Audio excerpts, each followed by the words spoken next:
Papier Patelin, c'est un journal local fait par des locaux, des locales, sur des sujets qui nous touchent.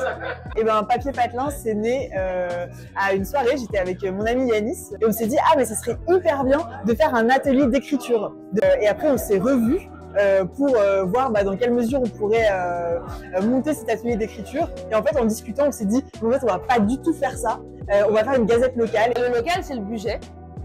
On n'a pas mis de frontières, mais c'est le budget dans le sens large. Papier Patelin existe depuis septembre. Avec Papier Patelin, on a un fonctionnement assez horizontal. On essaye d'amener chacun des idées et puis après on en discute. Puis en gros, on fonctionne toujours au consensus. Dans Papier Patelin, on a des thématiques qu'on aime bien, et notamment le féminisme et tout ce qui touche un petit peu aux minorités, au handicap, tout ça, à la ruralité. À Papier Patelin, on est 5. Il y a Lucie, Caro, Maya, Clara et moi.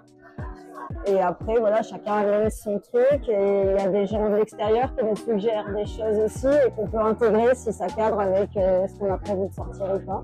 On est ouvert à des propositions d'articles ou juste des retours. Dans le numéro 4, là, il y a un article extérieur de dette sur Odette Laguerre, par exemple, mais qui marche bien avec le thème du féminisme, qui marche ultra bien. Et par contre, voilà, en grand écart, on a le karaoké, quoi. Parce que c'est ça aussi le budget. Pour se procurer Papier Patelin, on peut aller dans plusieurs points de diffusion. Il y a l'économie à Astomar, on le dépose à la Fora, on le dépose au Café de la Place, non n'importe quoi, bien sûr, au Café de la Place, je te dis des bêtises, au Grand Café de Tenay, ah oui, et la ferme de la Blada, bien entendu.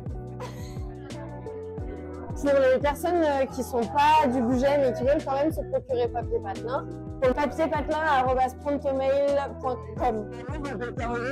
J'ai intégré Papier Patelin parce que justement c'était frais, c'était drôle et c'était aussi politisé et que je trouve que les trois mots vont ensemble, quoi. Du coup, moi c'est Clara, j'ai découvert Papier Patelin quand j'ai déménagé dans le Haut-Val-Romais et j'ai toujours écrit pour moi principalement.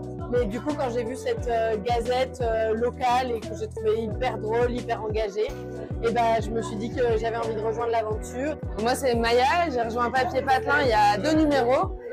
Et je l'ai rejoint parce que j'avais envie d'écrire, j'avais envie d'écrire sur le coin et de partager ça avec des gens qui vivent aussi dans le coin et de faire quelque chose qui soit pertinent, intéressant pour les personnes locales.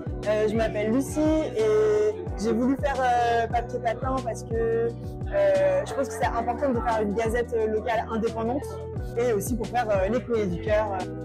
Je m'appelle Yanis, je fais plutôt du dessin et de la bande dessinée. Ce qui me motive dans ce projet, dans Papier Patelin, c'est le fait de créer un espace d'expression qui soit vraiment axé sur le territoire dans lequel on est, quoi.